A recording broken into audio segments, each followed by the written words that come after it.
পবিত্র রমজান মাসকে সামনে রেখে রাজধানী ঢাকা সহ সারা দেশের বাজার মনিটরিং জোরদার করেছে জাতীয় ভোক্তা অধিকার সংরক্ষণ অধিদপ্তর। ঢাকা মহানগরে বছর জুড়ে 5টি বাজার মনিটরিং টিম কাজ করলেও রমজান উপলক্ষে সেই সংখ্যা বাড়িয়ে 10টি করা হয়েছে। লক্ষ্য রমজানে নিত্যপণ্যের দাম সহনশীল রাখা এবং বাজারে শৃঙ্খলা নিশ্চিত করা। দুপুরে উত্তরার তুরাগের কামারপাড়া ও বিডিআর কাঁচা বাজারে অভিযান পরিচালনা করেন ভোক্তা অধিকার সংরক্ষণ অধিদপ্তরের ঢাকা জেলা কার্যালয়ের সহকারী পরিচালক মোহাম্মদ আব্দুল জব্বার মণ্ডল। অভিযানে ট্রেড লাইসেন্স, ক্রয় রসিদ এবং প্যাকেটজাত পণ্যের উৎপাদন ও মেয়াদোত্তীর্ণের তারিখ এবং মূল্য উল্লেখ না থাকায় কয়েকজন বিক্রেতাকে সতর্কতামূলক জরিমানা করা হয়। এ সময় বিক্রেতারা নিজেদের ভুল স্বীকার করে ভবিষ্যতে নিয়ম মেনে ব্যবসা পরিচালনার অঙ্গীকার করেন। এটার কোনো মেয়াদ নাই, ডেট নাই, কিছু নাই। এটা আমার জন্য অন্যায়। একজন মানুষকে আমি একটা জিনিস খাইতে দেবো, আমি যেটা খাইতে পারবো না আরেকজনকে কেন দেবো? আলু বোকরা এটার একটা ফল ধরছে। এগুলো হচ্ছে প্যাকেটিং আসে না, এগুলো 5 কেজি করে প্যাকেট আসে।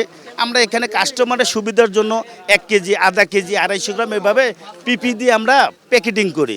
এটা ওনারা ভুল ধরছে। আমরা তো খুচরা মধু কিনি, এটা আমার সমস্যা দেখাইছে আর কি। আমাদের মধুতে লেভেল নাই, এটা 1 নম্বর। আর 2 নম্বর হচ্ছে আমার দোকান লাইসেন্স নাই, এটার জন্য এই দুইটার সতর্কমূলকভাবে এটা ফাইন আমাকে করা হয়েছে আর কি। রমজানকে কেন্দ্র করে পণ্যের দাম নিয়ে ক্রেতাদের মধ্যে মিশ্র প্রতিক্রিয়া দেখা গেছে। কেউ কেউ বলছেন বাজারে কিছু পণ্যের দাম সহনশীল থাকলেও কয়েকটি নিত্য প্রয়োজনীয় পণ্যের দাম তুলনামূলক বেশি। তাদের দাবি শুধু খুচরা পর্যায়ে নয়, পাইকারি ও সরবরাহকারী পর্যায়েও কঠোর নজরদারি বাড়ানো প্রয়োজন। রমজান উপলক্ষে কিছুটা দাম কম আছে আর কি, সবজির দাম আর কি, অন্য প্রোডাক্টেও দাম কম আছে আর কি। বাজারে মোটামুটি স্বস্তি চলতেছে আর কি। এটা খুবই ইতিবাচক। এটা আমার মনে হয় আরও জোরদার করা উচিত। এখন যে টিম কাজ করতেছে, এই টিমের সংখ্যা আরও বাড়ানো উচিত আমি মনে করি। তাহলে হয়তো কিছুটা কন্ট্রোলে আসবে। বেশি দাম, সব কিছুই দাম বেশি। এই গরুর মাংস কিনছি হাড্ডি ছাড়া 1000 টাকা করে। 3 দিন আগে পেঁয়াজ কিনেছি, তখন দাম বেশি আসছিল, প্রায় 60 টাকার মতন আসছিল। এখন আজকে 10 টাকা কম পেলাম। তুরাগ কামারপাড়া কাঁচা বাজারের সেক্রেটারির অভিযোগ, আগে নিয়মিতভাবে ট্রেড লাইসেন্স দেওয়া হতো না, তবে এখন তারা প্রয়োজনীয় কাগজপত্র সংগ্রহ করে সরকারি বিধি মেনে ব্যবসা পরিচালনা করতে চান বলেও জানান তিনি। ট্রেড লাইসেন্স আগে আমাদেরকে এই খোলা বাজারে দিত না, এখন 5 আগস্টের পরে পদ বলছে যে আবেদন করতে, আমরা সবাই যাব, আবেদন করবো, ট্রেড লাইসেন্স দিবে।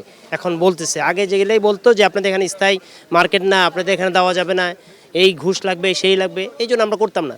এখন যখন বলছে আমরা যাব, সিটি কর্পোরেশন অফিসে যাবো, আঞ্চলিক অফিসে, ওখান থেকে সংগ্রহ করবো, সবাই ট্রেড লাইসেন্স করবো। ভোক্তা অধিকার অধিদপ্তরের সহকারী পরিচালক জানান, রমজানে চাহিদা বাড়ার সুযোগে কেউ যেন কৃত্রিম সংকট সৃষ্টি বা অযৌক্তিকভাবে দাম বাড়াতে না পারে, সে লক্ষ্যেই এই বিশেষ বাজার তদারকি কার্যক্রম চালানো হচ্ছে। সারা বছর আমাদের 5টি টিম কাজ করে ঢাকা মহানগরীতে, কিন্তু রমজানে আরও 5টি টিম অতিরিক্ত দেওয়া হয়েছে এবং দেশব্যাপী একযোগে অভিযান পরিচালনা করা হচ্ছে। তো এই কামারপাড়া বাজারে এসে আমরা দেখলাম যে শাকসবজির যে দাম, এটাতে অনেকটা নিম্নমুখী। 10 টাকা কেজি আলু, 8 থেকে 10 টাকা কেজি আলু বিক্রি হচ্ছে, 25 টাকা কেজি বিক্রি হচ্ছে পেঁয়াজ, কাঁচামরিচ বিক্রি হচ্ছে এখানে দেখলাম 80 টাকা কেজি, একই সাথে লাউ 10 টাকা, শসা 20 টাকা কেজি। তো একদম নিম্নমুখী।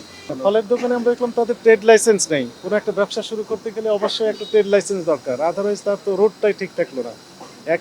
এনিওয়ে উনি মূল্য তালিকা যথাযথভাবে প্রদর্শন করেনি। মধু বিক্রি করছে, মধুর যে বয়ম আছে সেই বয়মের কোনো লেভেল দেওয়া নেই। উৎপাদনকারী যিনি তৈরি করলেন ওনার নাম ঠিকানা কিছু তথ্য নেই, কতদিন মেয়াদ থাকবে সেই তথ্য থাকতে হবে, ওজন, উপাদান, এমআরপি কত, বিস্তারিত তথ্য থাকার কথা ছিল, কোনো তথ্যই দেওয়া হয়নি।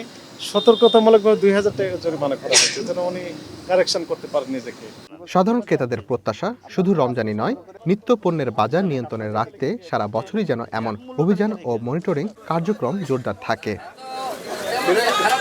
Rakib Hasan, one news, Dhaka.